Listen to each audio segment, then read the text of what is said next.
moon.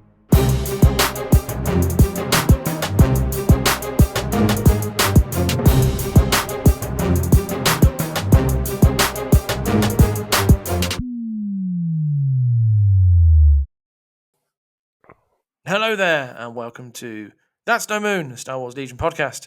I'm Cockles, your host, and tonight we are joined by two plus another when he joins in a bit, ready to talk all things Legion and maybe some banter here and there, because who doesn't love a bit of jokes and banter? First off, there's no other theme tune for this other than this, the usual.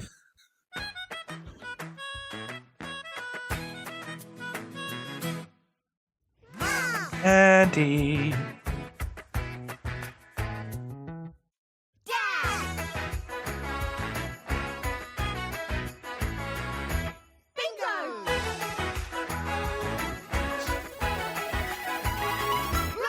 Carol! Hello, mate. How we doing? Hey, man. Still watched it yet? Nope. To the point where I went to a tournament the weekend, and the guy was like, "Oh yeah, what's that show that they play for your intro at the in the thing?" I was like, "It's Bluey." Well, sure, because it says it's Bluey right at the end, so that's why people know it's Bluey. Yeah, but I'm assuming that man is similar to myself and had no children. Well, I have a child, but he's past the age. Yeah, he's past the Bluey age. Although that said, Bluey is an adults program as well. That's just justification as an adult to watch the show.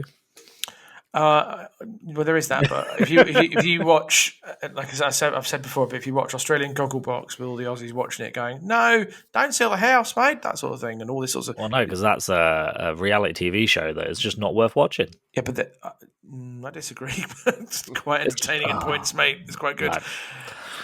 That's time that could be spent playing Legion or theorizing list building or anything more related and something worthwhile than watching a reality TV show. Oh, I don't know. I fully accept that. But are you well? How are you? Yeah, good. Are you feeling better about life because you managed to go 4-0 at a weekend? I mean, that kind of helps in life and puts a spring in your step. It does. I wonder if that's why he has decided to bail on today's show, because you beat him the weekend. And so, as you may notice, no one's interrupted us. Ollie's not here today. He's just other things going on, and he's probably. I reckon he's sneakily going, I lost to Andy at the weekend. I've got to fix my list. Because he'll be on full on world's prep. Nah, he's packing for moving at the weekend. There is that, yeah. He's moving house at the weekend, so we kind of give him a little bit of a pass-ish. In his stead, we had a guest lined up. We had him lined up anyway because he was going to be on, but I'm going to introduce him with his thing here, and I'm dead chuffed with it. I think it's quite funny and somewhat apt. Times have changed. Our kids are getting worse. They won't obey their parents. They just want to fart and curse. Should we blame the government or blame society? Or should we blame the images on TV? No, blame Canada! Blame Canada! For their beady little eyes and flapping heads on normal lies. Blame Canada! Blame Canada! We need to form a full assault! It's Timbo from, well, you can guess where he's from. How you doing? Good. Good afternoon or evening, I guess, whatever. It's evening here, afternoon for you.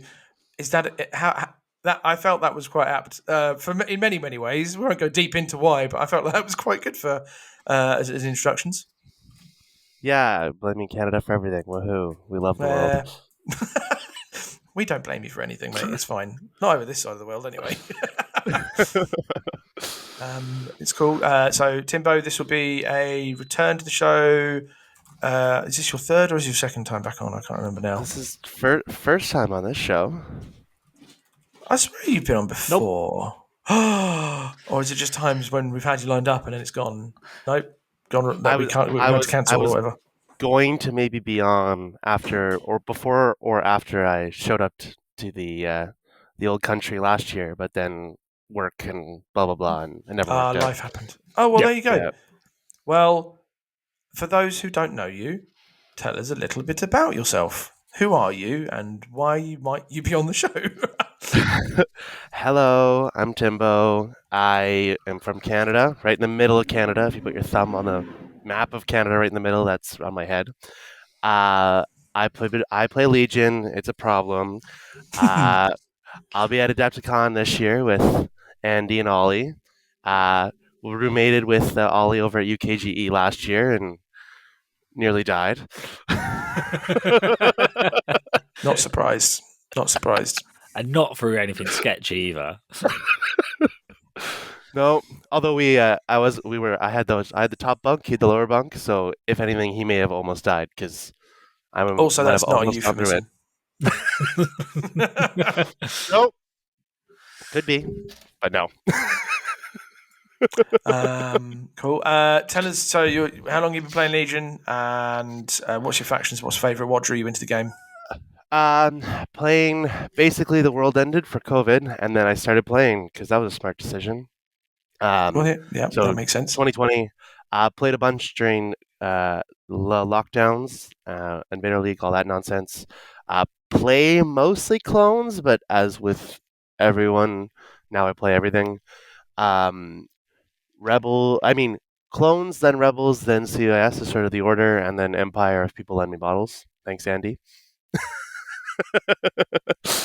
But yeah, no, clones have been mostly the main one, but who knows what I'm playing right now because I have not decided. Interesting. So, well, a very warm welcome to the show. It's all good. It's a pleasure to have you. And now that means we've expanded the repertoire of nations represented on the show. So we've had a Pole, an American in France, a German, an American, plenty of Americans in America.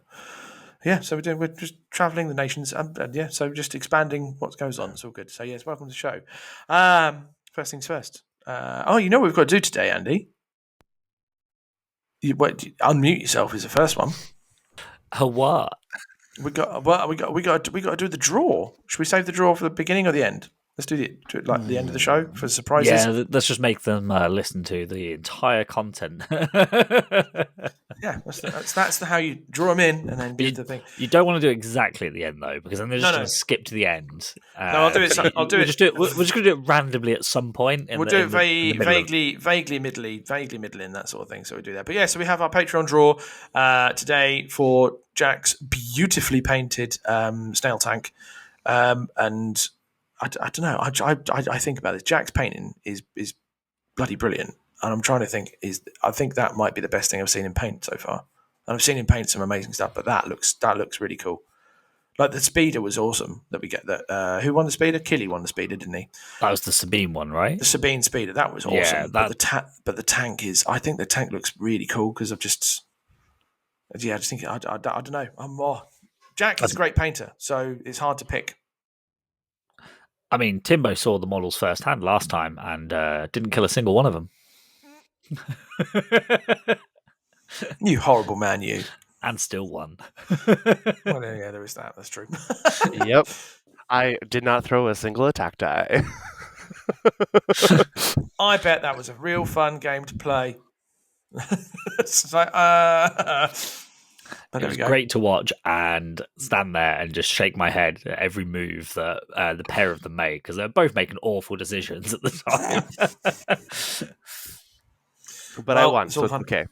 Yeah, exactly. It doesn't matter, does it? You won. to the victor, the spoils. History's written by the victor. All that kind of stuff. But yeah, on that theme. So yes, we have our Patreon draw today. So many thanks to our patrons who support us and provide us with some hilarious entertainment in our Discord channel and stuff like that. And if you're interested in becoming part of the Discord channel server that we have, head to our Discord page. Will be on the link of the description of the show on the Spotify and the Apple and whatever that you might be listening to it on, to us on. And if you're a wife of a certain person who listens, good evening, because we know they'll be listening in bed.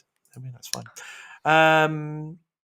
First things first, then. So today we're going to continue our theme of missions and secondary missions and advantages. We'll start with the advantage because they're normally pretty simple today, and so I'll just quickly bring up the advantage that we would be doing. It is 1, 2, 3. It's cunning deployment. At the start of the first activation phase, choose 3 friendly units. Each chosen unit gains a dodge token I mean, in some factions, this will be dead Andy, i.e., clones, because of the faction, because of the sharing. But thoughts on this, gentlemen? Tim, go first. It's often the third one I add. There you go. It sometimes doesn't make it to be on the list, but like most or all the factions now have ability to share, whether that be clone troopers or exemplar, and putting a dodge in those as long as those commanders are going to come out early. Woohoo! I also like putting the dodges on the bus so that if you get a huge dice pool, you now have armor 6 essentially. That's cool. Yep. That's interesting. I hadn't thought about, but I not that I run a lot of bus, but I hadn't thought about putting on a bus. Yeah, I mean, I think for me, it's the 3 units that get it are either like working down a checkbox list. My most important unit, then it would be like, am I going to deploy this unit early? So giving it an extra defensive option, like on top of cover. So I'll quite happily give it to some B1s. Like it's not going to be wasted because if my opponent shoots B1s, then I'm going to spend it. I mean, the top list usually is exemplar, so I'll give it to like a Kalani or someone first. But then it's kind of working down that list. Most of the time, I won't bother giving it to someone like Dooku or Grievous because they're going to be your last activation anyway, so you're not going to get shot. So like you want to give it to targets that are going to get shot, or at least, and like Timbo's saying, give it to a unit as a reason not to shoot it because it's like, oh, I've now got to get 6 things through, or 3 if you're giving it to like an ATRT. Like it just makes them even more survivable. Yep, that makes sense. And as I alluded to, when you clones, the ability to share some stuff, dead Andy. So you can just Clones is cheating. Clones are cheating. Because they all get to use it, and like I think by that logic as well, I would make sure I gave it to, for clones especially, I'd give it to the units that are walking on the board first. Yep. Just so there's like the first unit that walks on, if they get shot, they've got the dodge. If they don't, the second unit that walks on the board now has 2 dodges because they've got their own one plus the shareable one. And then every unit that walks on after that has always got a minimum of a dodge to share. Yep. So silly. This is probably the most amount of time we've spent on the advantages so far because the previous two, just jumping into it, were the previous two were 45 position advanced intel. Well, to be fair, advanced intel, I think we just said, yep, take it because it's good for deployments. Like, yep, have a pass, thank you very much. And for Out of interest, since you said it, Timbo, you said this is the 3rd one. I'm assuming first is advanced intel. Yeah. What's your second then?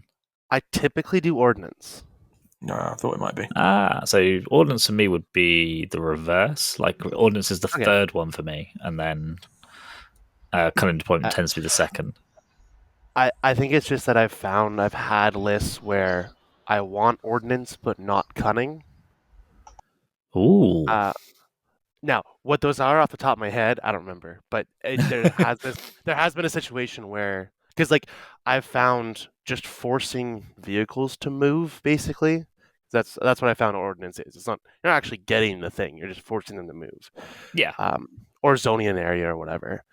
I've found been valuable in more, or basically any list I've run. Whereas the cunning deployment occasionally is like, there's nothing I want to put this on in this list. So, yeah, that's interesting. Yep. Yeah.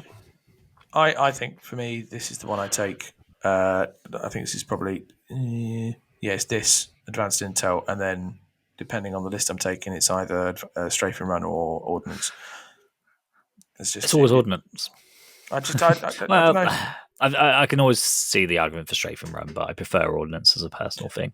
I think maybe you put strafe and run in if you're playing. If you are bring them to heal, maybe. So we'll come on to that maybe a little bit later. But who knows? Yes, yeah. But ordnance can also do the same thing. It does the suppression, doesn't it? It does suppression, but also does the auto wounds. So, I mean, this isn't an ordnance or a strafe and run episode, but hey. No, but, well, it's just how we roll, so craziness happens. But I'd say that would be a great segue into Bring Me to Heal. Yes, I know. So you know what? We shall go and talk about Bring Them to Heal, because just as that happens, a wild someone appears.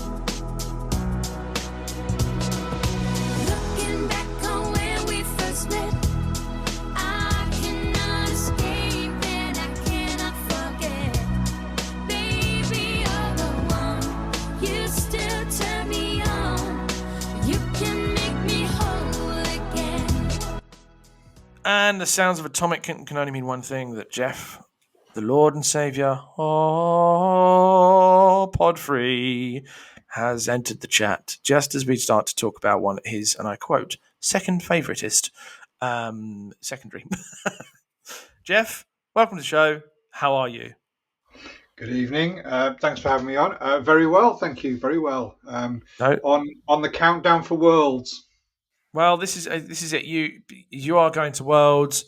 The two others in this room in this show are going to Worlds. I'm not, but that's because other things are going on. And yeah, it's going to be good fun for you guys. I'll be honest, I'm not going to see any of the streams because other stuff's going on that weekend. So yes, Disappointment. Sorry. I'll tell you what.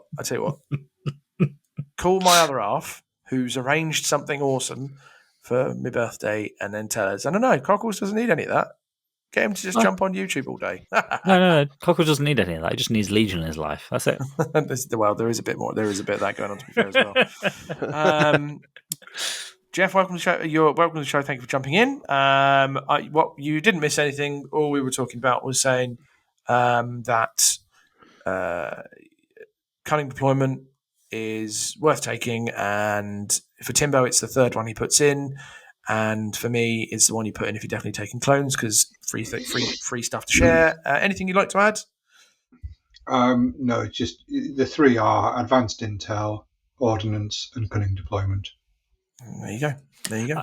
I think, like, from a design point of view, I think cunning deployment is probably where they should have done with all of them. In the regards of like the balance aspect, it's such a neutral card. Like if your opponent pulls out cunning deployment, you're like, yep, sure. If you get cunning deployment, you're like, yep, sure. It's just like there's nothing great about it. Like if you're running a full armor skew, I know like Nav's running his ISPs and triple ATRTs and or anything like that kind of combination. It like if someone pulls out ordnance, you're like, no, must get rid of, which I think is also quite a good idea from a design point of view. But when you compare it to prepared positions and stuff, I just think they're just such a meh kind of one. Where cunning and ordnance are the big middle where cunning is the fine, always have it, and then ordnance is the one that is like could be super impactful or absolutely nothing, but they're both like right in the middle of that power chart that hopefully they all drift towards eventually. Yeah, and I think I like that about the advantages, that you've got the ones which are all in this one matchup. This one advantage is worth so much more to me. I mean, advanced intel, unfortunately, is just the one that just sits on the outline and just goes, yeah, it's amazing in every single condition. And cunning deployment, like if you face Iden, you don't want cunning deployment because it's awful, because your opponent's going to have loads of high velocity on the other end with scouts and stuff. So I think from a design point of view, the newer advantage that are coming, I'd like them more to be around the ordnance and cunning deployment, where they're very situational, but if you do have them at the right scenario, they're amazing. Yep, it's good fun.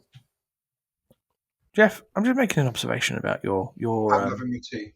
No. That's not the observation. Your layer appears to have lots of yellow towers. Is this your silhouette pile? This is my silhouette pile that I'm printing for Worlds. Oh, and how many people have requested silhouettes from you? None. But I take them and they all sell out. When they say sell, do you give them away to Andy? That's Andy one. Wow! Thanks. Oh, is that the Brilliant. That's my Which dice tray, that is. doesn't really work in audio format, but No, because we're going on YouTube, my friend. Don't you worry. That's going on there. Cool. So let's go into Bring Them to Heal, because we've gone into there. So Bring Them to Heal.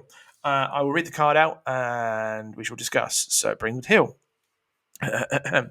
Starting in the second round, during each end phase, if more enemy units than friendly units have a number of suppression tokens equal or greater than their courage, score a victory point. Once per round per player, when a unit gains a suppression token, the opposing player may mark one of their unmarked spaces on the chart below if the condition listed on the leftmost column of that spaces row is met. Suppression stuff. Jeff, because you said it was your secondest favourite, why? Because you have a lot, as a player, you have a lot of agency over this. You can choose when to activate. Well, for a start, you can choose what's in your army. You can take high courage value units.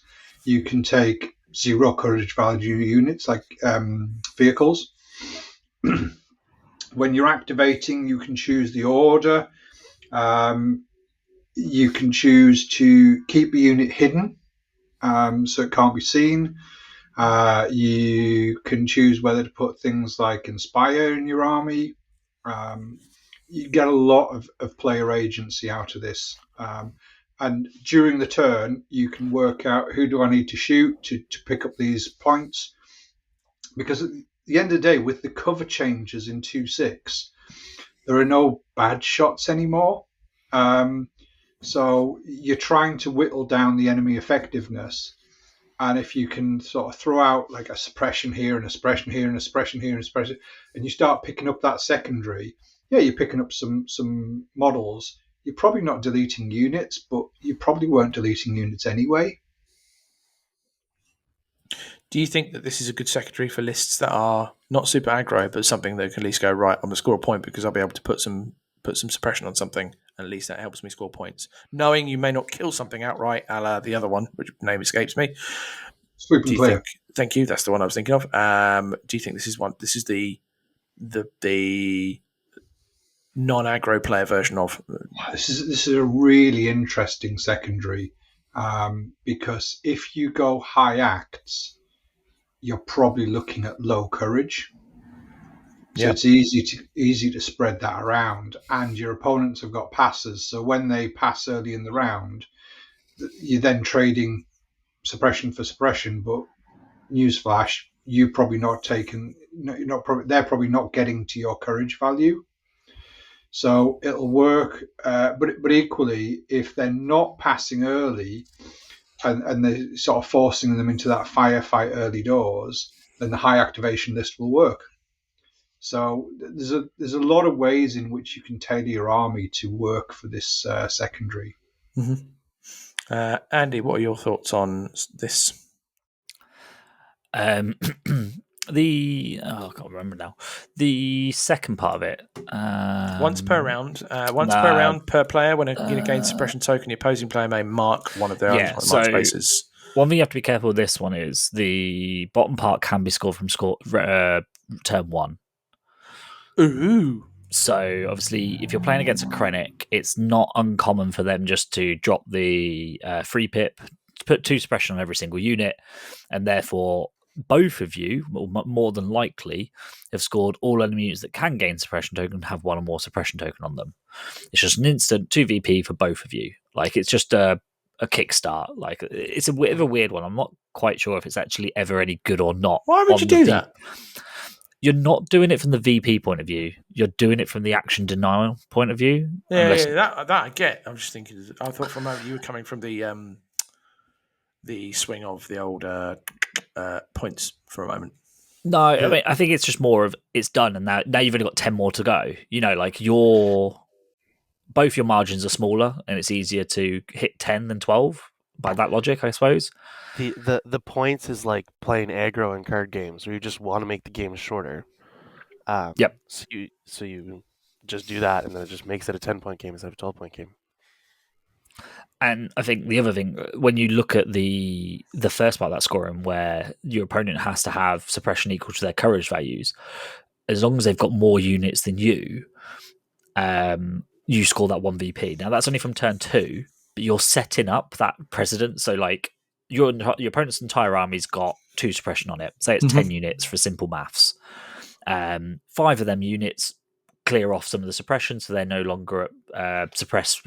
But you've still got 5 units on your opponent's team at the end of turn 1 that are suppressed. So if you shoot them 5, then they're now still going to be suppressed at the end of next turn if they don't rally very well. Yep. your army, in theory, would have been designed that you can either compel onto the board, or you can, if you're like clones, your high courage values. So the logic being that turn 2, you're going to be scoring the secondary 1 victory point every turn because you've set yourself up for it, because your list is designed around this objective. If you don't get this objective, like you could probably still happily drop the free pip and it's got other benefits. But when you're playing this mission with that design in mind for your list, like Jeff was saying, it's such an interesting thing to do for your list. Like, you just go, oh, my list is really good at this, and if I don't get it, I'm still good at all the others. And that's not accounting for the other part of the bottom secondary that you can score on turn 1, and that's panicking a unit before a leader walks on the board, which is so easy to do and do a mistake on. You might have a unit that's courage 2, so you go, oh, I've got courage 1, I've got 1 action, my leader's off the board, I've activated them, and you walk on the board, you haven't cleared any suppression when you activated, you're now on the board and you've panicked and you've just given your opponent 2 VP. So what you're saying is, if you're playing Krennic and they drop that turn 1, you have to move a leader onto the board. Bring a leader onto the board, even though you don't want to. Yeah, but that's really that. So then, from your opponent's point of view, if you're forcing this hand, maybe that leader's got Inspire, and now it can't be used. Yep.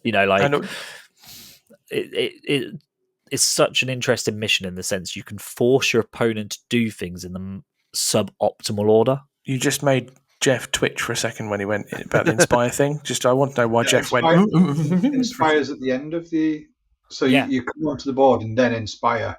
But if your leader's the first thing you activate, so then you move the rest of your army onto the board to not panic, then you've got no one to inspire. So equally, if they're all off the board and your leaders come on, you can't use their courage to come on the board, so you may end up panicking and not being off the board. Yeah, another reason to always bring 2 commanders.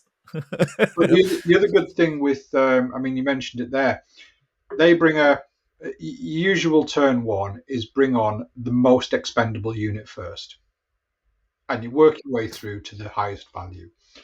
So you bring on a rebel trooper. On this mission, if you get 2 shots off at that rebel trooper unit, very quickly, ping, I can mark off that bottom 2 VPs, and that's not against Krennic. That's like, say, rebel mirror match. Yeah, I guess the other thing though to bear in mind is if you are playing against that Krennic one, you can't then score the suppression on everyone. Do you have to make the decision if you're scoring that one or the easy panic? You're 100%. If you're playing against Krennic and they drop that 3 pip on turn 1, you're 100% following them and taking the unit. Yeah. It's just an auto 2 points. You don't want to be behind at that point, hoping to get that. No, you leave the panic any unit for the following turn. That back capping unit just don't care about killing it. Just suppress it. Timbo, what are your thoughts? Because I'm going to assume you like this one, maybe? It's fine. It's fine. Like, the armies I play don't really want to be playing it much. Okay. I think. Also, to Jeff's point, if you have long range suppressive, you can do it in 1 shot, which I have done before with one Tristan Wren. Oh yeah, he's got that, hasn't he? Like, not even like Krennic aside, you can, someone comes on courage 1 and just go pop with a suppressive, and there's your 2 points. One of the interesting things too is the high vehicle lists often get away with, like, the 1 VP higher up. They often don't get that scored against them, but the things down low, like the big 2 points for the all enemy units that can gate suppression, they're much more vulnerable to that. So it is sort of a, the big old tug of war between those 2 different clauses about how many units can gain suppression. Yep. Because I think that was it when Ollie's old Fury Road, he only had like 4 or 5 units that could actually gain suppression. Yep. So he'd quite happily hide a unit so you could never score that one. But with him being Fury Road and handing out suppression, like, he'd still, it'd be easy enough for him to hand out suppression to everyone. So it's if you've gone high armor skew, then it's easier to pick them off or give suppression because there's only 4 or 5 units to give it to. But if your opponent's wise to that, then they're going to hide behind a vehicle. In theory, I mean, I run Tempest and I've got 3 infantry units, and good luck with that because in theory, yes, you can go and target them. In practice, you're worrying too much about the ATST.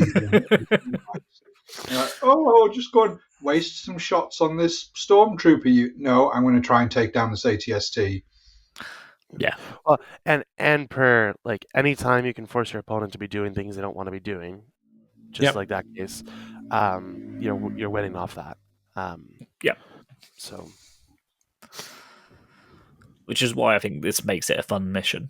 So, on that note, then I'm going to just say, I want yes and no's from each of you. I'm going to say the faction, and you say.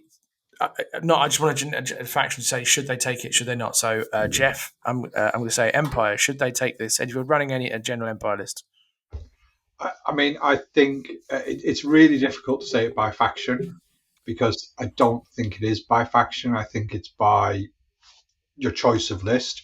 Yeah, this is true, and partly your play style. So I'd say it's a secondary that anybody can lean into. Tell you what, then I'll rephrase the question: Which of the available factions probably does this the best, or wants this the most? If all the list combinations that exist within that faction, i.e., within Empire, within Republic, within Droids, whatever, which do you think probably wants this the most? Andy, you've got your hand up, so go on. Oh no, I had a separate question for. All right, we'll do that after Jeff afterwards. Yeah. Okay, cool. Anyone want to try that one? So, which faction probably does this secondary the most? So they're the best, given what's available to them. It's got to be Empire, right? Because they've got the most suppressive weapons out there. You've got mortars, you've got Dark Troopers, Death Troopers. Sorry, not Death. Range Troopers. Vader, obviously, with a suppression bomb card. Krennic with a suppression bomb card. Like they can lean into that so much if they want to. Yeah, and Tim? They can get Inspire. Yes, and they can get Inspire, or they've got Compel. You don't want Compel because Compel works against you in that respect. But it gives you the action economy to still move recover. Because you're never going to panic with Vader nearby. So you can be like, I've got loads of suppression. And then Vader's on 1 health. I'm going to compel myself to be on the POI when Vader dies. And then I'm just going to take a recover action. And now I don't care if he dies. Yeah, so Empire probably one of the best. I think the best list of this is Vader Krennic. And then Empire broadly has good options, but the worst lists I think at this are any list that only has Courage 2 commanders, just as a flat statement. I beat Dave Grant's Vader Krennic on this mission. That was what tipped it. I was going to say, player ability aside, probably we're talking across the board, not just maybe you and Dave. It's not an absolute gimme because if you get into bother and you get people outside of that command range of Vader, then you are in some real problems. So I mean, I think this one is sorry. I think this one is quite variable. I don't think any list slam dunks it super hard in the same way that other lists can do other things. But I think there are things that are better at it. But this is also, I think, this one of the secondaries that's most, you're not doing what you want to be doing to win the primary. So if you can get up on attrition or points or whatever, and you're forcing your opponent to split what their focus, then between the primary and the secondary, you can really put them in a bind. I'm going to give you a curveball, and I'm not saying this is a tier 1 thing. Any ever thought about putting mortar troopers, clone mortars in clones? Because they've got suppressive. I think they're good. No. I've not run it for a while, but they're the lesser spotted mortar trooper, if that makes sense. It's not something maybe you should just forget. It's sort of thinking if you're leaning into something. I.e. leaning into range because they are range 4, something to think about. So my question for Jeff was your question, Cockles, was which faction is the best? Why is the Rebels not the worst? So logically, to me, on paper, they can do this mission because they can. As Timbo said, I think it's very good that this is definitely an all comers kind of anyone can do it. But why are Rebels not terrible at it? Because on paper, I would look at this and be like, Rebels, Courage 1, all that stuff, don't want to be doing this. Rebels are not Courage 1. Rebel Core is Courage 1, or most of Rebel Core is Courage 1. They do have Courage 2 in there. And then everything else is Courage 2 or Infinite. So there's a lot to get through. And usually, like I said, usually they've got quite high activation as well. But they're all a lot of the Rebel stuff is Courage 2.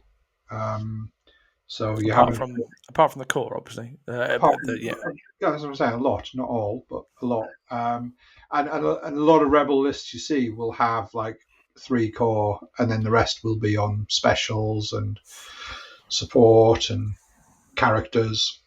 Yep, that makes sense. And those core are totally able to just screw off to a corner and hide behind a building. Yeah, 40 points. Oh dear, my Rebel troopers are not engaging in this battle. Wow. I will so miss those 4 black dice non-surging. Oh, is that I'm paying 120 points for free passes? Effectively, yeah. Andy, you've been playing droids for a little while. Would you put? How does this interact with your droids? Droids don't mind it. I mean, 99% of droid lists these days are running triple deckers. It's probably actually a lot lower now because I think people are taking crabs potentially and spiders. That is a little bit. So I'd say at least 90% of droids are taking deckers. And them having suppressive weapons. If you can get 2 shots off, you have panicked the large majority of units in the game of courage, because of large majority, I'd say the average is Courage 2 in the game realistically. Now, obviously, if your opponent's running an Anakin or Commander Luke's Courage 3 as well, isn't he? If your opponent's run one of them, then obviously you still need another. You need the 3rd droid decker to panic a unit, but I think that it's quite easy for them to do that. I'm just looking at other units in that faction. They've not. I think they then fall into the same bucket hole as Rebels. They can do this without deckers in their list. They've got usually a high enough activation count that they can put enough suppression out. There's enough units there that then obviously that works in their favour to reduce the amount of the second part of the secondary, like the 1VP. It means your opponent's got to spread all that damage out if they want to try and score that 1VP, where for you can just be like, this unit B1's going to shoot that unit, this unit B1's going to shoot that unit, and you'll score 6 crits every time. You don't have to take B1s. If you take B2s, you're padding yourself up against the mission. Yep. Yeah, your Courage 2 at that point as well. I know. I think Geos are quite good at that as well, because they can pop out, shoot, and then hide behind something, so they don't. They generate the suppression with 20 dice, and then they're most likely going to try and hide. You hope. So, I have blanked out on that roll. I've just decided to go through. I just went through the roster of all this of the droids to pick out anything that can be that can dish out effectively more than 1 suppression in its activation. So, for example, Dooku, because he can take. He's never going to take fear. Do not even mention that. Could take it. I'm not saying he will. I'm saying he could take it. I'm just putting it there. Grievous, obviously, can do that with he's got his command card that does stuff and things like that. Zoidberg. Pistol. Maul, again for the same reasons that I just said there. Asajj, same things as well. I'm going to save this one for the last because he might be the most interesting one for in this particular mission for certain things he can do. Bosk, he's got suppressive. Sun Fac, he's got suppressive. You said about the Geos, you can put Force Pike on them, that gives them there. Magna Guards, if you put the Whip. The Sith Probe Droids, the suppressive. And Droidicas. And obviously the tank can do 2 suppression if you do the barrage. The one I was saving for last was Cad Bane, because of his card where he goes, you can have all of my... what's it called? I'm in control. Is it I make the rules? I'm in control. I'm in control. There we go. I'm in control. Basically, he just goes, I'll have all the suppression I've got. You're having, that sort of thing. So, that's an interesting one. And I've been thinking a little while that Cad Bane is in a weird place in the game right now. So just a small aside. What are our thoughts on our friend Cad? Tim? Haven't seen him in a while. Pulling up his card. So we're expecting his car, him, and the rest of the Lords of Bounty Hunters probably to have a bit of a revamp come the drop in April. I imagine he's probably going to keep the most of what he's having, but I imagine they must make some tweak, because now that the game has bigger dice pools, and despite all the stuff that you used to put on him to keep him defensively alive, i.e. duck and cover, the smoke bombs, all this sort of stuff, and his danger sense, I still think he can die to a 1.5 shot, if that makes sense.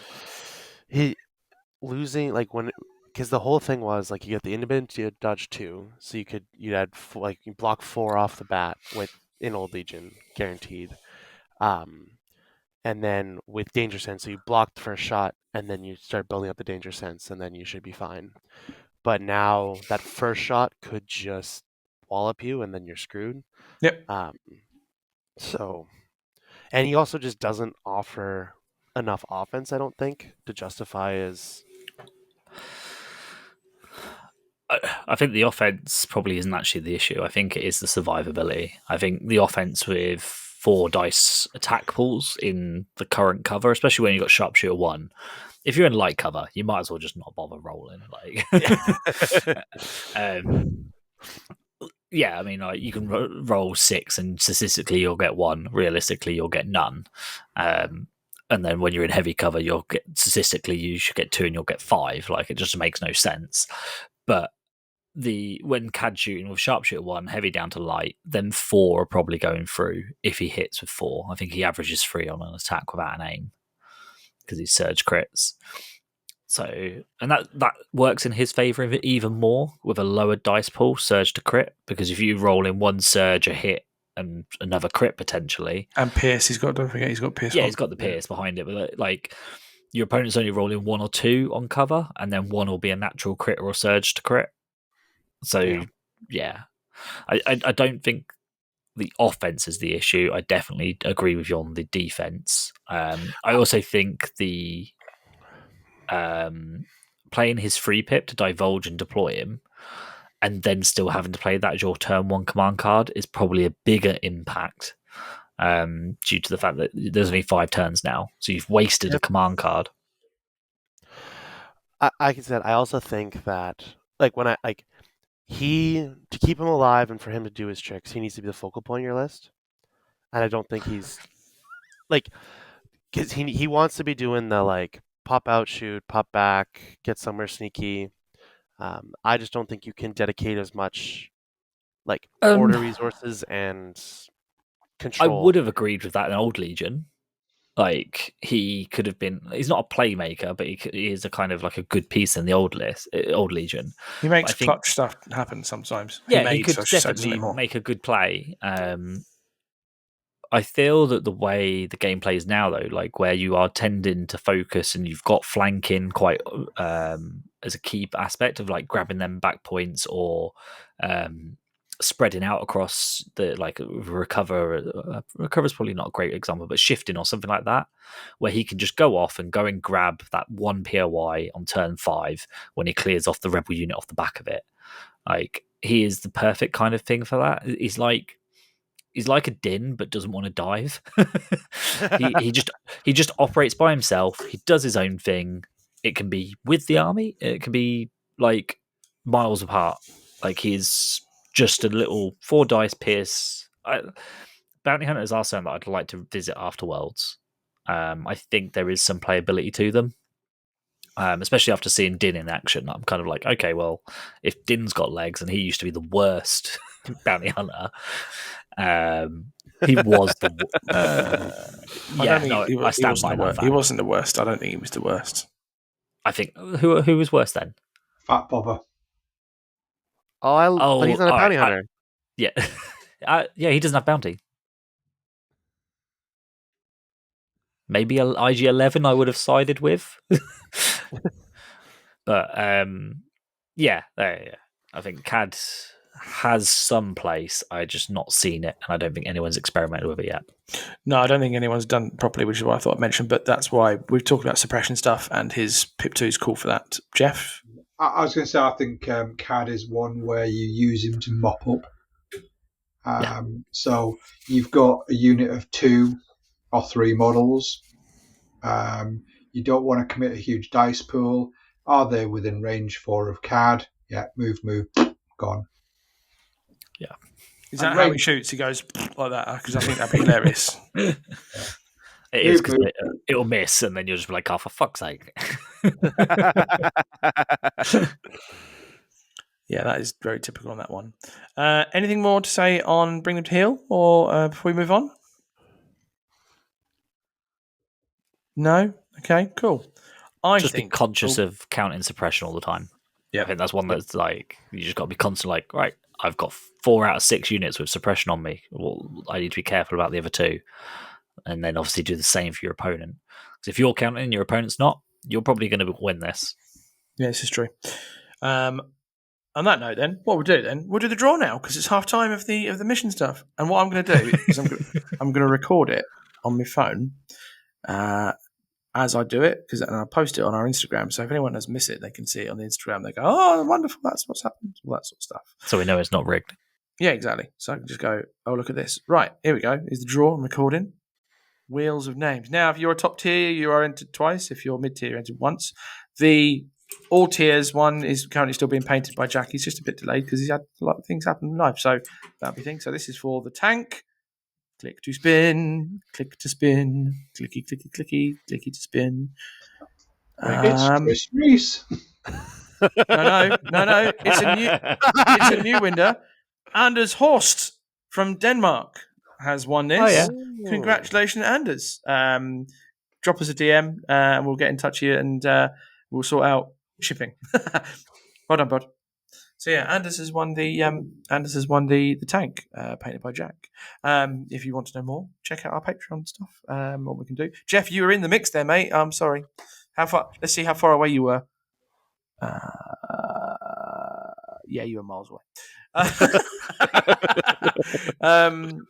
No, so the next draw will be everyone in all entrants for a limited edition Grogu, but with special painting style as done by Jack. And he's doing some. He's already told us what he's doing.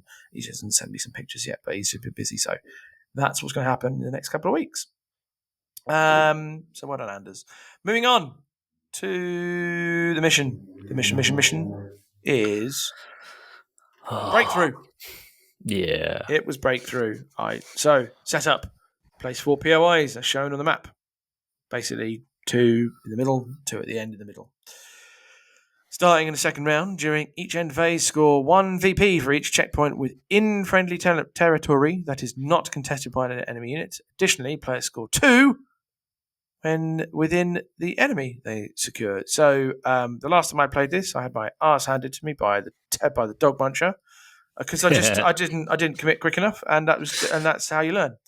But the time I played before, I did exactly the same to someone else, and that I needed to mix. So that's funny how that works out. We went to Jeff first last time, so we'll go to Timbo first on this one. Oh, don't make me go first on this one. Tough. You've just said don't make me go first. What that means is I'm making you go first on this one now, bitch. I think I've only played this one once, and it was like right at the start. Really? So yeah. Okay. So, why have you only played this once, and why have you not touched it then? So there'll be a logic there's a reverse logic on this then. Because my local people don't want to play it, so they don't put it in their decks. Well, that would do it. Okay. What do you think makes them scared of it? Is it because the list they run don't suit into it? Which is genuinely fine. But I just wondered why. Yeah, I mean, most of my locals end up playing, kind of like they're starting to experiment more with more like quote unquote modern lists. They spent a long time doing adapting old lists to new Legion. So they're gun lines with a focal piece, and like I don't think those lists like this at all. And also my locals like to have good fun games, and I think this one first couple times people played it turned it into a slaughter either way. So they didn't want to do that. Anywho, I will ask Jeff to quote what he said in our private chat. I'm intrigued. Word for word? Yeah, Yes. damn right. It's a fucking banana skin of a mission. Why? What the hell does that mean? Why? Sorry, first off, it's a banana skin, isn't it? You can set yourself, you can slip up on it and screw yourself over. If you, that's probably what I'm assuming that's where Jeff is going. Am I right? Exactly it. Exactly. Oh, okay. Damn right, Jeff. Damn right. Fair point. Fair. I feel you. Go on. Why is it banana skin, Mr. Lord Savior? So you're coming on, you don't know where your opponent's going to be. It's very difficult to reinforce all the way to the extreme left and all the way to the extreme right. So if somebody decides to go heavy on one side and you haven't, and you've just gone light, it's like, oh, well, they're going to get creamed and I'm going to lose that side and I might not have enough on the other side. It's just, there's so great a potential for disaster from how you deploy that you can absolutely screw yourself in turn one and then just spend 4 turns of being miserable. Yeah, that's fair. I mean, that doesn't even account for it. The deployments are really close. Yes. If you deploy to the left of, say, like if you're blue player, if you deploy to the left of your bottom POI, your opponent can then come out of the side and easily get like a range 3 shot on you. Or 2. Or a range 2. Like, if you've got scout, then they can get a range 2. Like if you're looking at arcs, it's not uncommon for them to come out the side there, go move, pop. And yeah. So it is weird. Like I played Ollie. This is what me and Ollie played on the other day. It is weird how... And you won. I mean, I definitely had Jeff's dice. Oh, I put Jeff's dice to shame, I'll be honest.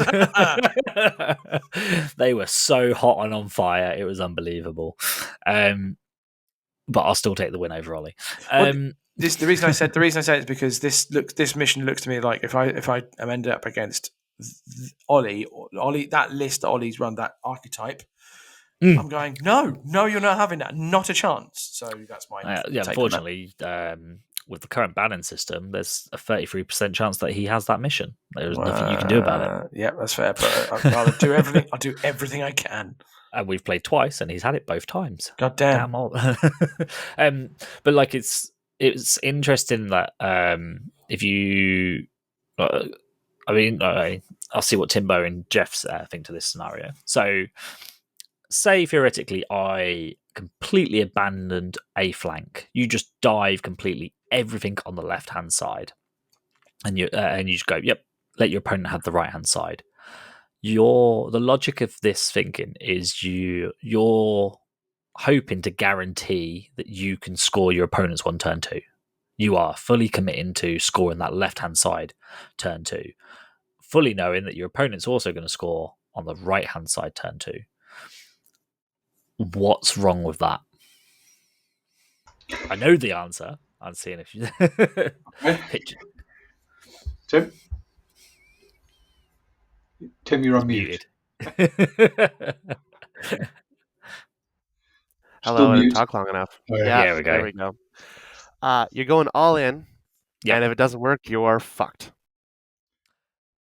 True. I mean, you could say that about a lot of things. But I mean, you don't have the speed to get back over to the other side to contest the other side at all. I think in Andy's scenario, you've got no intention of going over the other side. No. it was just more of a game theory. Like I hadn't thought about this mission in that same logic. Yeah. Like you just abandon it Yeah. because you'll score equally. So there's two risks there.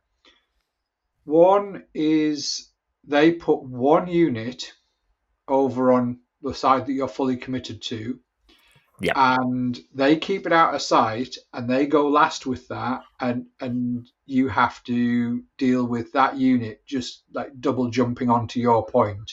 Yep. You don't score. You take theirs, absolutely fine. That's your whole plan. But they've taken yours and they've scored their own.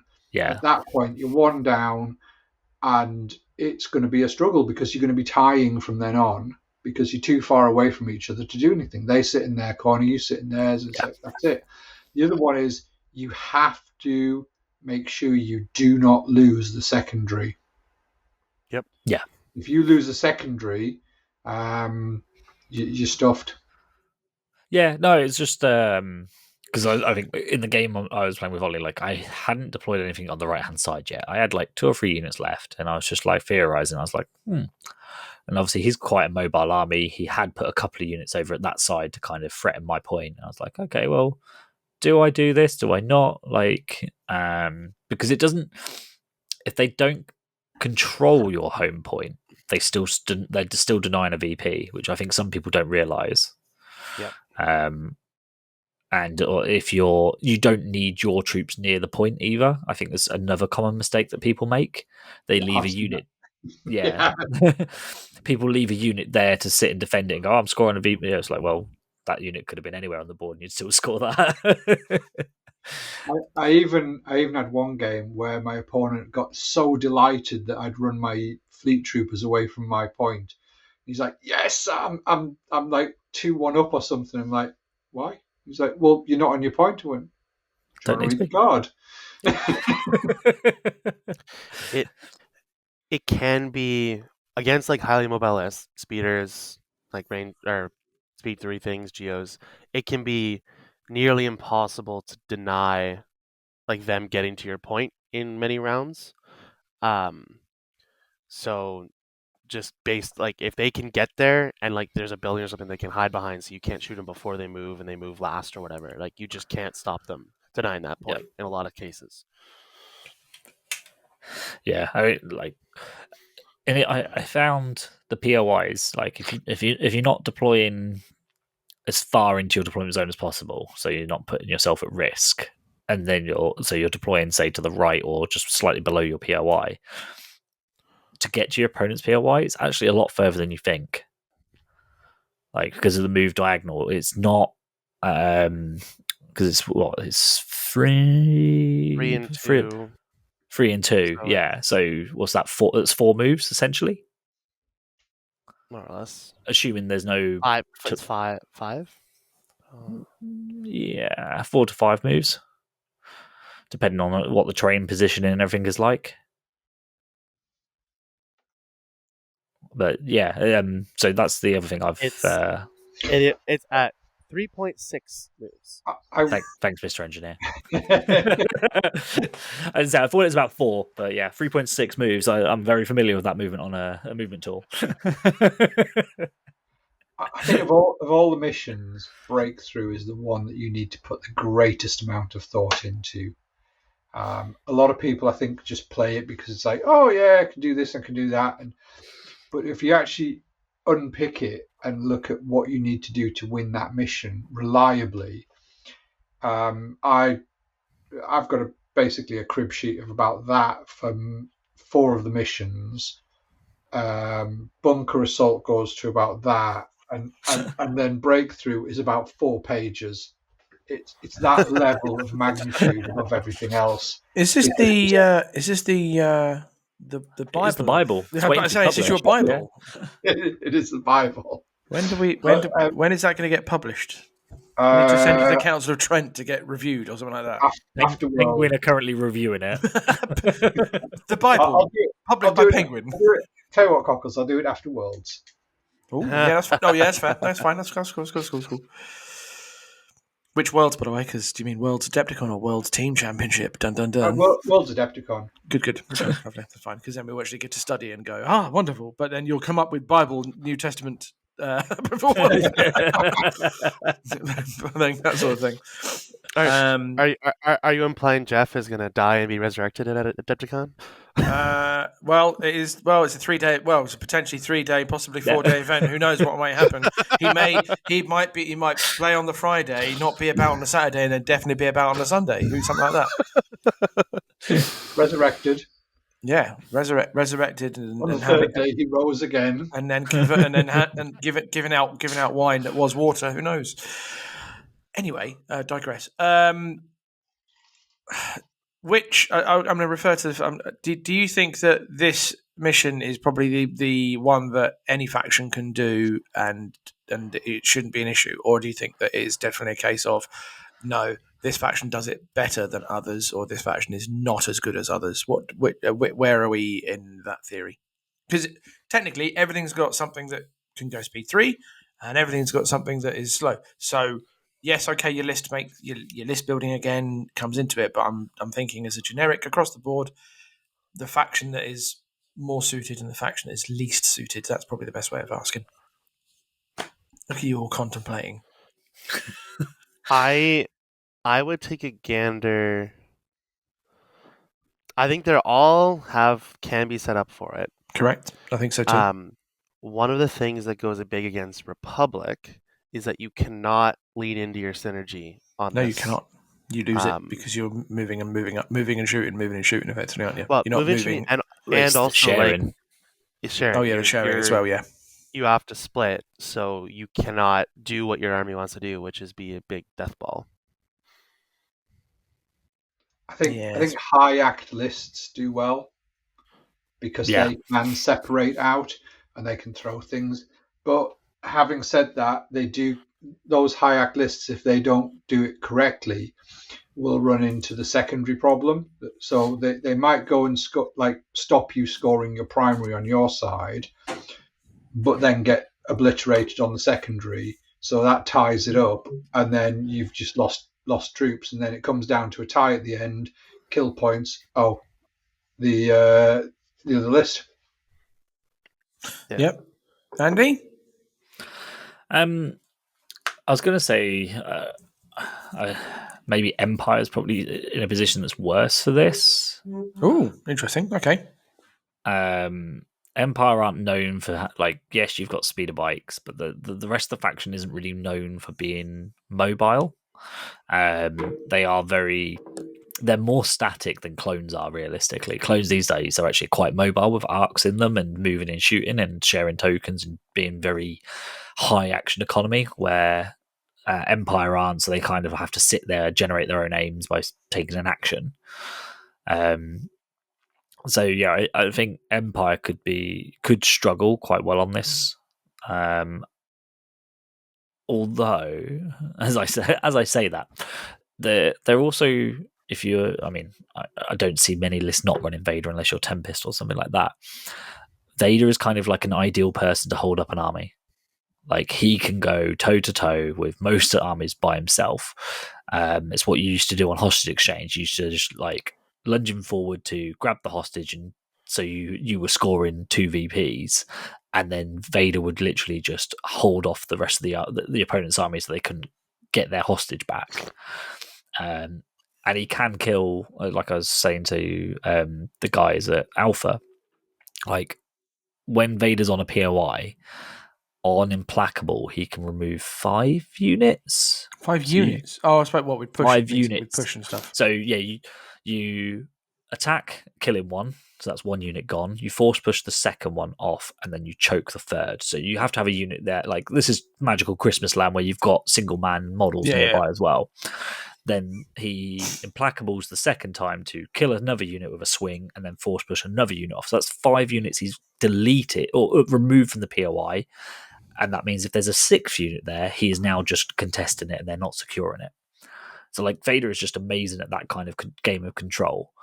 Anakin can do it on his 1 pip, because he can do, but he doesn't do as many. He can only do 3 because he gets to attack twice and force push once.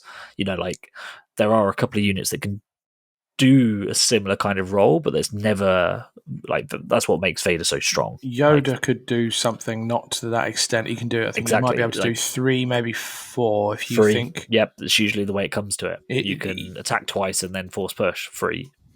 Yeah, and if you're depending on what you're attacking, you can put depending if they're low courage units, you attack with your force blast. But that's So still that- only 2 attacks, and then put force push. That's still only 3 units. There's nothing else extra in Jedi there. Well, mind, you- Jedi mind trick. Yeah, Jedi mind trick. Oh, So you sure. can do 4. That's the absolute most you probably could do. But that's probably it's hard to do, and you need to rely on that's low activations if that makes sense. Yeah, so maybe. Sorry, low courage is what I mean. Sorry. Yeah, I know. So I think that's probably their Empire's out. Is you just go, Vader, you sit here and look after this. Good boy. Good boy. Yeah, Don't get hungry there, Andy. Sorry. That's Empire. That's the Empire's out for all things right now in general. Oh yeah, just put it on Vader's shoulders. Yeah. I mean, Rebels used to put it on Luke's shoulders, and by God, Yep. did he carry them? I'm trying to think anything else relevant for the thing, but I maybe the rebels would enjoy this because if you're moving rebel troopers up, you're moving them. They're getting the dodge for agile. Yeah, I think it's also semi-sensible to yes, your opponent can dive. Like when I'm playing, I'll measure out and I'll make sure my droidicus can dive at turn 2. Like that's how I beat you, Cockles. I made sure that turn 2 I could hit both of your POIs. So I'm denying you 2 VP. And I went, You hadn't done that to me. Yeah. So therefore, I've now got a 2-point VP lead. Like, yeah, and that was I couldn't assail it after that. Yeah, that doesn't include secondaries. You know, if I've got a secondary and I'm ahead as well, you know, like now you're laughing. I'm 3 VP up. So a lesson for people there is if you need to match your opponent stride for stride on breakthrough. Yes. So you need Specific to, mission, yeah. If they're lining up to dive your point, you need to make sure you're lining up to dive their point. And also, if they're on your point, you need to make sure you're equaling them to stop them from scoring 2 points. If you're not doing that, if you're not securing that wing already, like and this is where it comes a whole fuckfest. Because if they've got 2 units on your back point, and it's like, well, I need 2 units there, right? Well, I've only got 10 units. Well, where are my other 8? Well, I've probably got 3 at the other end of the board, so now I've only got 4 that I've got to be aggressive with to dive their point, and it just becomes unmanageable. But it comes to a point where you need to make the decision of, do I fully commit to diving their point and we're scoring equal? And then you kind of just do like a reverse and shoot each other in the back, and then the attrition fight begins. Is there ever a scenario in the world that if you're taking vehicle lists like your AAT and or a saber list? I mean, there was a double saber list, not in the States the other day, which made me go, "Oh yes." Yeah, did, yeah. Is there ever a world where you use those vehicles with their giant bases? I'm thinking snails as well. Do you know what's really good for this? Block them Aquas. off. Yeah, Aquas. Yep. Aquas. Oh my god. Oh, you need a unit to defend your base. Oh well, I'm just going to put these Aquas, and we're just going to block off that you cannot move into my POI. Like you just Mega squads are also good at it. Yeah, and that was one of the things I did against Dolly. Like I had my 5B1 squad swarmed around my point, and the only position he could get was one bike, which is all he needed. But then the one bike arrived before I'd activate my B1s, and they just were like, aim and fire. And when doing with the squads, the best thing to do is you honeycomb them, separate them out a little bit, and then put cohere a couple outside of the important spots, right? If you're having that many, so that as they die, you're not opening up spaces for troopers on your point. Yeah. Right, like if you have like 2 or 3 mega squads there, you can probably cover almost all, if not the entire thing, honeycombed out a little bit. And then if you have a couple out of each squad outside, then one shot isn't gonna open up spots on the POI probably. This honeycomb reference sponsored by Timbo, a honey farmer. What a beatastic suggestion. Oh, behave. Buzz off. Yeah. You're making a meal of this. Anyone with their French? Miel is French for Oh, bitch. Yeah. For I mean, our that was- one French listener. Right, no, could be some French Canadians listening. You never know. Anyway, Jeff, anything else you want to add on to Breakthrough because you love it so with your banana skins? LVO invitational.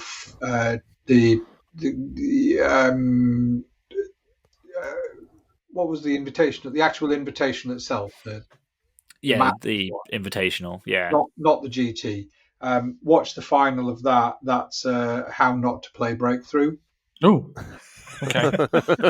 Who was it? Sorry, I'm It not. was I'm Austin, not wasn't it? Who was it? No, Yeah. sorry, I missed that. Say it was. I knew it was Austin. I didn't know because he Oh lost. yeah, of course it was. Oh, Floridian Jesus. Yeah. Sorry, Austin. I wasn't going to say anything. Blame Andy. No, it was the classic. I don't know whether to go to that point or go to the other point and end up getting stranded in no man's land in the middle and not doing either. Breakthrough is absolutely a hard commit mission, and that's why it's such a banana skin. That works. That works. I suppose the final question is, what's your magical happy Christmas land as a secondary if you were taking Breakthrough? If you could choose any secondary and go, I want that to go with, what would it be? My brain's kind of thinking recon because you're not going to be in your deployment zone. That's the first place I went with that. Recon doesn't matter if Surface you're in scan. deployment zones. Surface scan, thank you. You knew which one I meant because I said what it was. You knew what I fucking meant. If you It's wanted It's to the one pull where, off, Leia goes really high above the trees and then swoops down. Factually still happened in that film. Carry on. No, it wasn't Leia. It was Luke. Remember? Oh, sorry, Luke. Went height 2 in the trees and then Death from above. Fucking If happened, you- all right. Sorry, Tim. Carry on. Go on. if you wanted to do the full commit strategy on one side, especially if your opponent didn't full commit, you could do the marked for elimination. mark targets. Or marked target, whatever. Blah. Class actions marked for elimination. Yeah, so whatever. So because if your whole army's on one side and not their entire army's on one side, you should be able to fight them better than they can fight you. And then as long as you tie on the primary, then you could go up on the secondary. But I'd that is probably- a very magical I'd probably Christmas go land. sweep and clear rather than mark targets, because mark targets, they can put their 4 mark targets over the other side. You don't score. But Fuck, that's the one I meant. the one where you get VP for killing things in zones. So Yes. it's sweep Sweep and and clear and surface scan, not mark targets and recon. Yeah. Yeah. But Well, apart from that, yeah, good. If you've got a really quick army, the destroy enemy base gets very interesting where they're going to place it. I was Very going to suggest that because you can then split the armies a third again. Because if you put it in the middle between the 2 points, then your opponent's got to decide: do I want to score the secondary 4 VP and go for it, or just focus on the primaries? And if they're focused on the primaries, then they're leaving them a little bit more exposed, it's just another banana to to play with. A bunch of skins to fall Yeah. over. I mean, it's interesting because, say in that case, as blue player, you pull it down close by your POI, like your left one. Your opponent can then either completely put their POI in the far right and then overload on the left, and then or they can be like, now let's have lots of fun and pull it over on the left hand side of the map as well, and you just literally all play on the left hand side on like a skirmish. 1,000 points in a 2 foot by 2 foot. Apart from there's one unit from each army on the other end of the board just to try to score. But yeah, I think Destroy Enemy Base kind of really skews that whole mission. And red player gets to decide the type of game you're playing. Yeah. right? Like blue So if you're places red, it you've where got destroy enemy base. Oh, I think that's But blue player can force the game because they can take the best terrain side, and they can dictate where the game's being played by putting their base down first. that's a valid point. But we're playing on asymmetrical tables, Good. which I'm going to put out there. I got that wrong. I misunderstood what asymmetrical meant. So, like when I was listening to that interview, like for me, slight tangent here, Cockles. Next 20 minutes. Asymmetrical. I was under the assumption of unbalanced, not unbalanced tables, but of tables that aren't mirrored. That's exactly what the definition is, not symmetrical. How about to say not Yeah. symmetrical? But asymmetrical means that they're mirrored tables, right? No, symmetrical means they're mirrored. So what's asymmetrical then? Not mirrored. Not mirrored. not that. Right. So Okay. you know how you know how I know. out in the world where you live in, you have one extra finger on one of your hands. It's and- because when and I was then talking to don't. Ollie about this, he was like, "Oh no, they want mirrored tables. That's what it means." I was like, "No, I thought it meant like unmirrored tables." And he's got private education, remember? Yeah, Yeah, in art. in art, a freaking art college. So he should know what symmetrical and asymmetrical means, then, right? He Even more. He should do, but I mean, maybe unless he likes Picasso and all this sorts of stuff, because he was pretty asymmetrical. Oh, well, by that logic, then I'm happy that we're going down the route of asymmetrical tables, and they're not going to turn into 40k. I was about to say other game systems don't mind a symmetrical table, but There has to be a reason you choose blue player. yes, Yeah. you've got the tables and their asymmetry matters more in this game than some others. Not all of them, obviously, but than some others. Garrison Talks did a good one about these tables, about the asymmetrical and how they need to be asymmetrical but not unbalanced. Correct. Yeah, that's the key. Yeah, yes, they are different. They are not a mirror of each other, but it shouldn't be one side has 5 pieces of line of sight cover and the other side has 2 bits of light cover. No. Yeah. Timbo, you were going to say something, I think? Well, I was gonna say if you can't keep symmetrical and asymmetrical right, I'm not even gonna bring up nonfiction and fiction. Yeah. Oh, don't even. I always get confused on that. And that's, No. Spot on the spot. You got to do it now. You got 5 seconds to answer. Right. What is fiction? not real. Well done. You're fine. And therefore nonfiction is not real. Yeah.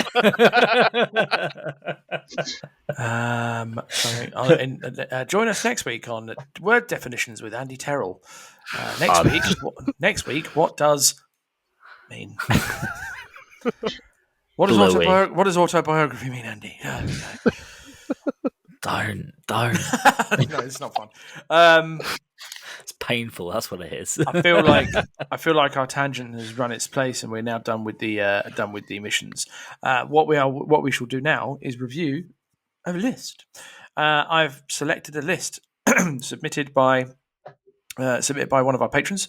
He submitted it a couple of weeks ago, and so I thought we'll have a look at this because we haven't spoken much about this. So here it is. Zach says, "Would love some feedback on this list. The idea is double Makashi mastery and could help with mirror matchups.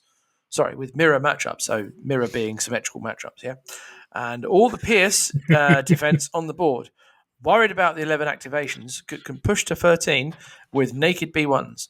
The idea behind the 11 activations is giving the B1s a chance to plink through cover/dodges, brackets, death by 1,000 paper cuts. While my force users control the board. Thoughts, and the list is thus: Count Dooku with push, choke, burst of speed, aggressive tactics, and then a T-series with improvised orders, comms relay, a portable scanner, then Asajj with reflexes, burst of speed, tenacity into the fray, 1 naked unit belt B1s, 3 B1s with the 5S, 1 unit of Magna Guard with the whip into the fray and tenacity, 2 droidicas, and an aqua droid with the heavy aqua droid upgrade. I will copy this image and just send to you boys so you can look at it separately. But first takes, please. Yeah, great first takes. What's the plan? Well, that's what he's well. So hang on, I think let me just read the message back. The idea is he's thinking death by 1,000 cuts. Hang on, let's read. I'll just hang on. Yeah. So okay, you've got three. Last thing about the idea is double Makeshi could help with mirror matchups, and then you've got the pierce defense as well. So he's got the idea is he's got double Makeshi, cancels out other people's immune to pierce because he's got melee Makeshi. So shit. My first point of complaint is, and I've tried to make Asajj and Dooku work so many times.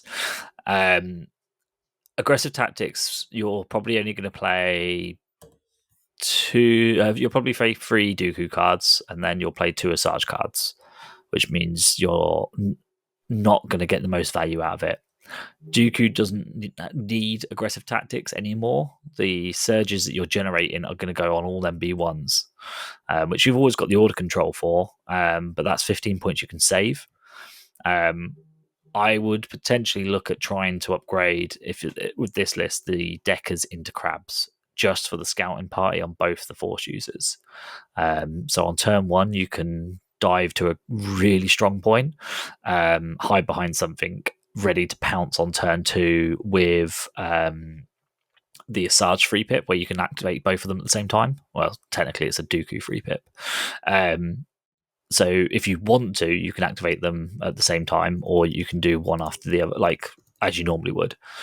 But it's the threat zone, but that Force users present is the strongness of the list.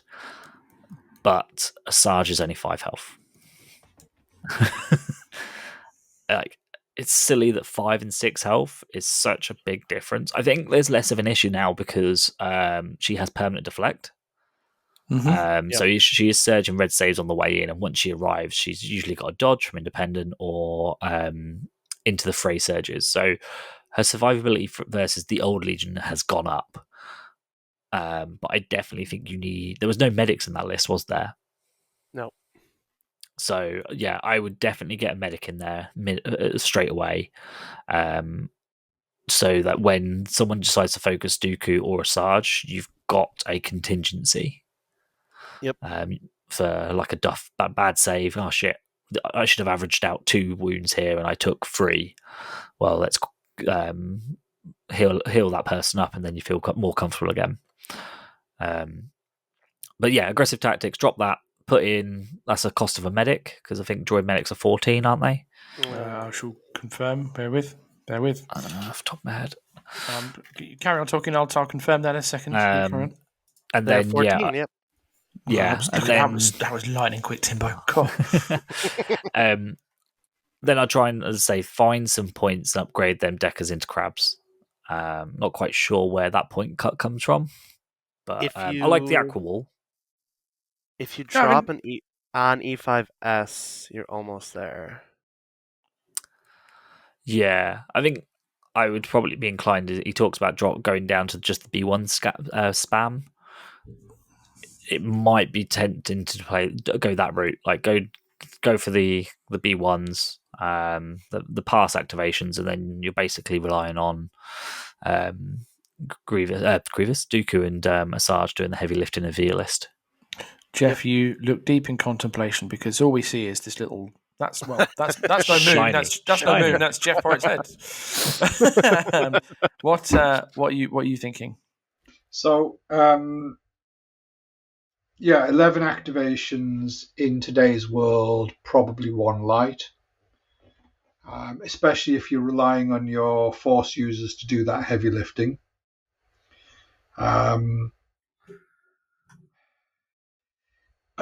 I see why he's got the 3 Plinky Plinkies, B1 snipers. But I sort of agree with Andy and Don't about aggressive tactics. If you're playing 3 of Dooku's cards, you're probably not playing a Dooku card turn 1. So you're playing it 2, 3, and 4. So if you think of it as a 5-turn game, but turn one is really not. So you're playing aggressive tactics 75% of the time. Mm-hmm. So what benefit are you getting from aggressive tactics? Because your B1s have got critical 1. No, I was going to say I don't agree with having the aggressive tactics and the benefit of it. I'm just disagreeing with the with not worth it. Yeah. Yeah. So if you've got the if you've got the orders on the things that you want to give give surges to, I think it's like 75% of the time you're getting them from Dooku just playing Right. 3 cards. Yeah, no, that's fair enough. And looking at the missions, close the pocket. Yeah, you're just going for a big elbows up in the middle. Bunker assault, kind of similar. And intercept signals is the one where I think, oh, really? That might be a recovery. With 2 droidicas, I'd probably look at recover research. The reason being is you can kind of ignore your right-hand side. They're probably not going to get to that. So you've got 2 points to effectively protect, and Dooku and Asajj can absolutely muller those points while you just send 2 droidicas for 2 turns, capturing that back point. And yeah, Dooku and Asajj can keep those points clear. So maybe consider recovering that instead of intercept signals. Because intercept, you can get spread out a bit, and you can't mutually protect. Strafing run, get rid of it for ordnance, 100%. Recon mission, yep, definitely Dooku, superb, works fine with that. Surface scan, I'm a bit with, because you're probably going to lose Ventress. So you have to be really careful who you give your surface scans to. Maybe the T series and just keep them well hidden, but you've then got to get out of your friendly zone.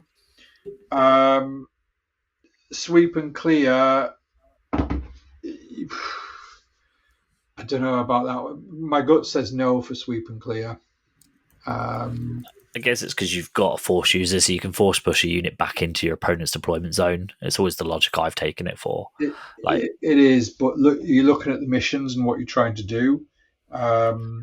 Close the pocket, you're not going to their deployment zone, you go into the center.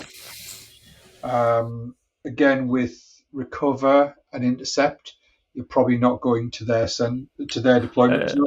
Recover, you've probably got a better chance though, because you're potentially, but I'd use them as a goalkeepers rather than actually attackers, and I just ping the droidicas over. Bunker assault is probably the only one, but if it's like 1 in 3 that you're going to get that for sweep and clear, it just doesn't quite gel for me. And you've not got a massive amount of firepower in there that you're going to be deleting units, and you've got to be very careful. And as Tim mentioned earlier, if you're having to change your game plan, your opponent's probably won. There you go. So, Zach, I hope this has been an in-depth analysis, satisfactory to you to answer questions for you. What I suggest is if you are still have queries, you can contact like Andy, myself, probably not myself because Jeff and Andy and Tim are better at this than me, and ask them and just say, hey, what about this? And you can do that on the Discord. So that's all good, which is what you did on our Discord server. Thank you for being this. And so, Zach, thank you for being support, mate. Thank you very much. So what we'll start to do now, we'll start to wrap the show up. But we've got a bit of news. Boys, did you know that the ARFs are delayed? Probably, maybe more likely to be delayed in one side of the planet than they are on the other. I missed this announcement. Where was it? Right, it's not really. It's not. I don't think it's been. It's been on the. I think it's on the Asmodee site. They've stopped doing the pre-orders. Yep. But if you go on the Asmodee site in certain parts of the world, they might still be there. The reason being global politics. obviously where a mini's produced. Right. Yeah. Right. So if you are, I'll blame Canada for that. yeah, blame Canada. No, so basically, there's a potential delay on ARFs that they may do a global release and delay everything, so everyone gets them all at once. But that means that they're probably not going to be seen at Worlds, which was a potential, not a huge. I mean, They weren't going to be seen at Worlds anyway. well, the ARFs might not have been, but the Jedi Guardians might have done that. Yes. Well, yeah, but who True. knows? The Jedi Guardians could have been in there. Who knows? But anyway, so that's a potential delay. So just something to keep an eye on that one. The other things, obviously, are events. So I had a message. I'm going to remember to read it out. I had a message from Seb Ezra on the Discord and social life and social stuff. He says, "Hey, please can you shout out the next Padawans in Portsmouth event on the 12th of April at a fistful of dice. The normal huge, and they are huge, prize pools with everyone walking away with at least unit cards and other goodies. Always good fun. For newer and experienced players. Every table is Star Wars themed as usual. The last few tickets remain. Contact me on Facebook or Facebook or Discord for details. So you want to look up Seb Ezra on Discord or Seb _Agar AGAR on Facebook. If you can't get hold of him, contact us and we'll put you in the right direction because we're happy to facilitate all this sorts of stuff. Andy, I did something really, really kind yesterday for you. For me? Yeah. And I'm putting it out there. I'm not going to tell you what I did until you notice it. And if you don't thank me for it, you're an absolute bastard. Now it's your turn to talk about your event. Something nice for me. Anyway, if you'll find out what it is. And if you don't thank me for it, beef, mate. There'll be some beef. Yeah, I'm probably not going to thank you for it, just out on principle, let's be honest. I'll get your wife to beat you up. Anyway, carry on your event. Any news on Chopper Base, please, mate? Yeah, sure. So Chopper Base obviously is still going ahead, officially sponsored by AMG, but that does not stop with the sponsor search for us. We are currently trying to sort out the next ones to announce to go along with the next push. Have you announced us sales. as a sponsor? Does that have interest? I mean, no. Do you really need to? I suppose it's one of them ones. Yeah, I mean, it's going to be a given, but I guess there will be prizes sponsored by That's No Moon, which will go up on the website. There is I think we're about 70 tickets. I was trying to see where I was going with this. We've sold about 70 tickets, and this is kind of the period where last year we did announcements, and then people went, "Oh, Cockles not bought your ticket yet," and a few other people who definitely have who normally buy tickets haven't bought it yet. So this is where they start speed selling. So do keep an eye out. We obviously do announcements straight away as soon as we get to certain benchmarks and start announcing, "Oh, there's only 32 left," etc., etc. Am I right in thinking that you had the capacity to expand if demand was appropriate?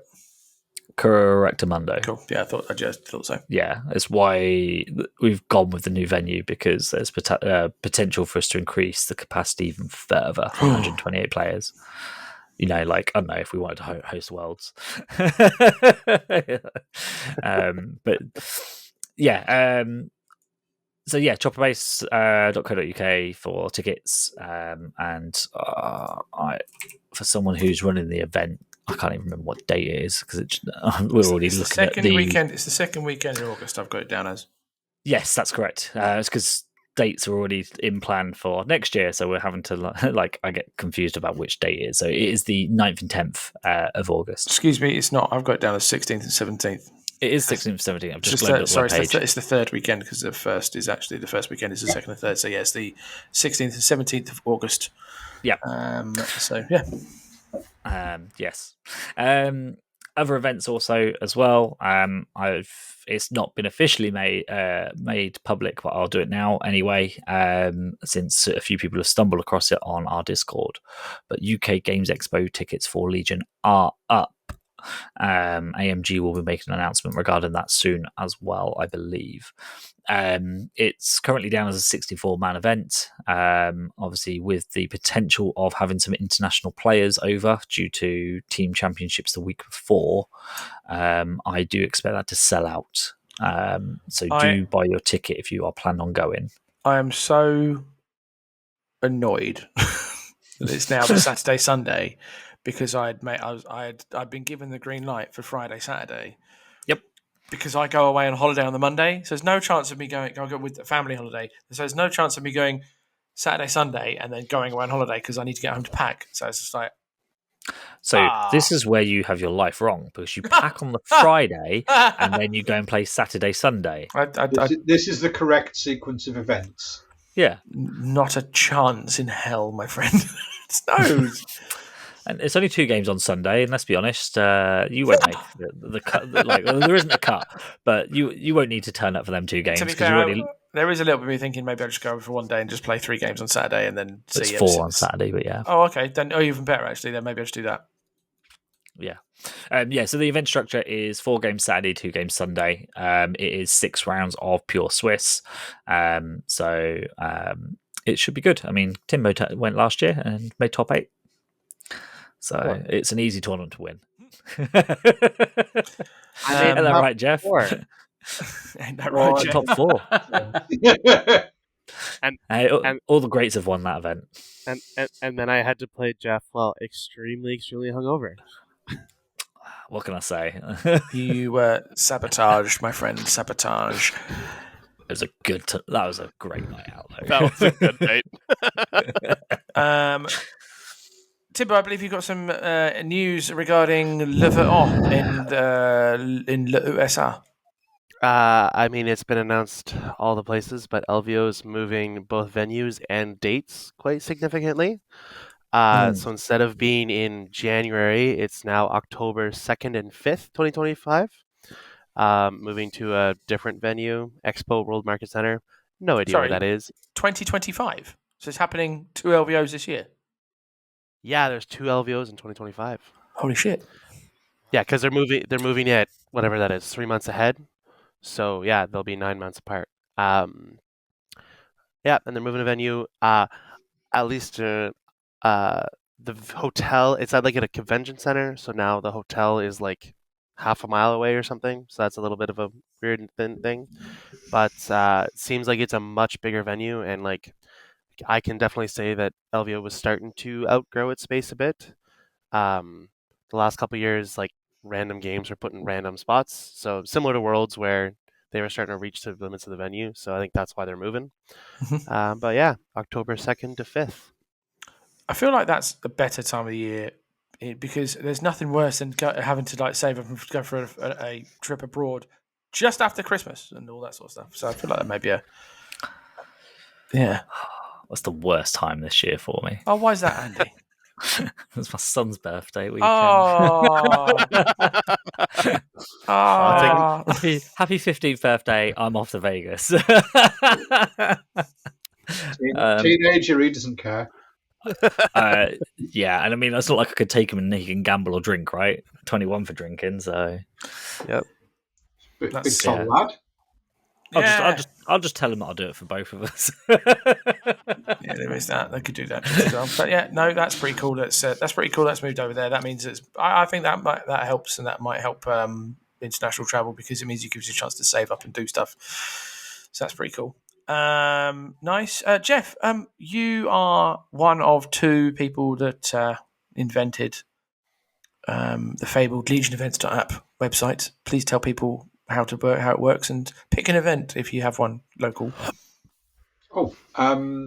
So picking an event local is very easy. It's we're coming up to May, so of course everybody's doing Star Wars Day events. The one in the Northwest that I would plug is Sam Page's Galactic Conquest. But to find out how to do that, go on legionevents.app, which is a website. You will be able to see all of the events that event organizers have put on. if you are an event organizer anywhere in the world, yes, that does mean USA, as well as Canada and Australia and Germany and in the Nordics. You can go on to legionevents.app. If you scroll underneath the map, we are looking at putting the button above the map, but I need my compadre to help us out on that with the coding. But at the bottom, there is a little symbol, little button to add an event. Stick your event name in. Don't do a huge long blurb about what your event is. Just stick a link to how they can get tickets. The idea with legionevents.app is to drive players to your event. So stick the dates, stick the location, geolocation, and then it will appear on the map within a day or two.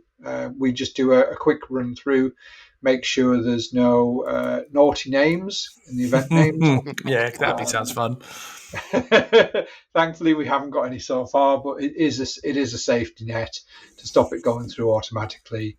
And then, players, wherever you are in the world, have a look at legionevents.app. If you go to any events, please do tell the event organizer about legionevents.app. It's a great way to spread the word across the community. It is and it will always be completely free of charge for both use as an event organizer and as a player. There's nothing more else to say. It's just a great way of connecting people. It is. It's one of those community tools that the community, if they haven't said thank you to you, I will. Thank you to you and Elliot as well. It's not just you. Not just me. No. Elliot needs a lot of praise as well. Thank you. Yes, it's you and Elliot. It's both of you. That's all good. So that's about it, really. I'm hoping. I sent a message to a FLGS down my way to organise a May 4th event myself. So I'll wait for the reply. We'll see what happens. I will add, it's not just event organisers. If you see an event at your local store and you want to promote it, do it. Yeah, exactly. Go on to legionevents.app and stick it in. Yep.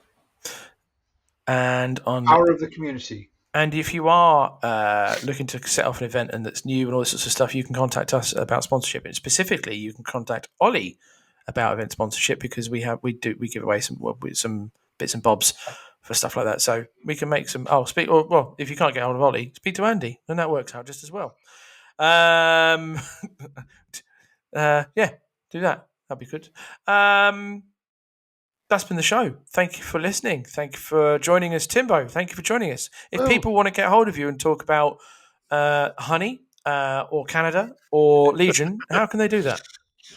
I'm on the Discord, Timbo. It's easy. Or just show up to the farm if you can find it. CTIMBO. That'd be good. Show up to the farm. Can we just have an address? Because that'd help. No. Can we do can we do with you like we did with find where Ollie lives? Like where's what Ollie, but where's Timbo, and just find a random farm in Canada and put down that. Canada's a lot bigger. Not sure you checked the map last time. No. Even with him telling us he lives in the middle of Canada. I was going to say, if you listen carefully, put the middle. Just go middle and do that, and just put your thumb on it, and just it's somewhere under there. For reference, he also said Alberta. He also said Alberta as well. So narrow it down to Alberta. No, I'm not from Alberta. What do you? Alberta, I'm Manitoba. Oh, Manitoba. Excuse me. I drove. My grandparents live in Alberta, and that is a 16-hour drive one way. Wow. Okay. And Timbo still tells me that it's flatter over there in Canada than it is here, which I do not believe. Until you get to the Rockies, yes, it's still true. What you got to remember though, Tim, is that Andy lives in the flattest part of this country that is under sea level. So when the ice caps melt, Andy will be using his web feet and fingers to great. Hey, I'll be selling my house with a sea view. What have you got? I'll have a hill view, but I'll have a hill view with a lake. It's going to be quite nice. But there we go. But anyway, yeah. So Tim, thank you for joining us. Jeff, same question and same statement to you. But how go on. I'd recommend people go on the That's No Moon Discord and then look for the Church of Podfrey. Yep. And now and again, he'll drop like when Moses came down from the mount with his little testaments. That's Jeff comes down. That's his little the Jefftaments. What psalm are we up to at the moment? It's Sermon 38 will be arriving at Worlds. That's good. Andy, if people want to get hold of you, how can they do that? Come and grab me on Discord as AJST, or you can find and on it, most of the Legion servers, or you can find me on Facebook as well. Cool. Do you remember your email address or not? You just not it is andy@that'snomoonpodcast.com. Correct. And I'm Cockles at That's No Moon, Cockles at that'snomoonpodcast.com. Same. Oh my word! He's made something. Oh, exciting. I'm Cockles. Cockles Faulkner on Discord and Facebook and all this sorts of stuff. Feel free to message us, email us, and put in contact if you're looking for games. We had a message from a while ago, and I can't remember how long ago, so I apologise. Players looking in York, not New York, but York, England, for games. So if you are in York, reach out and we try and connect for games and stuff like that as well. This week is our regular show. Next week we're doing back-to-back weeks because I think something's happening the week after. Outside of my own personal tragedy of turning 40. You guys, that's it. Oh yeah, if there are players in the Northwest, Jeff is available. So someone did say actually somewhere in Lancashire, one of our new patrons moves from Lancashire. So Jeff, that might be something you could maybe help out there if that makes sense. So next week's show will be purely Worlds preview. We will basically be talking about what we think is going to do well, what we expect to see most of, what we think different countries are going to specialise in, the potential attendees that aren't making it, which is actually important because that's some pretty big names that aren't making it, which is interesting news. So that's what next week's show will be, and I suspect that will be thanks, Jeff. Me not in there. I suspect that will be Ollie on, Andy on, me guiding that, and then maybe one or two others who are attending and or have been or that sort of thing. Thank you for listening. Take care of yourselves. Goodbye. You've been listening to That's No Moon, a Star Wars Legion podcast. To keep up to date with us, please like and follow us on Facebook, That's No Moon, a Star Wars Legion podcast, and Instagram, That's No Moon Podcast.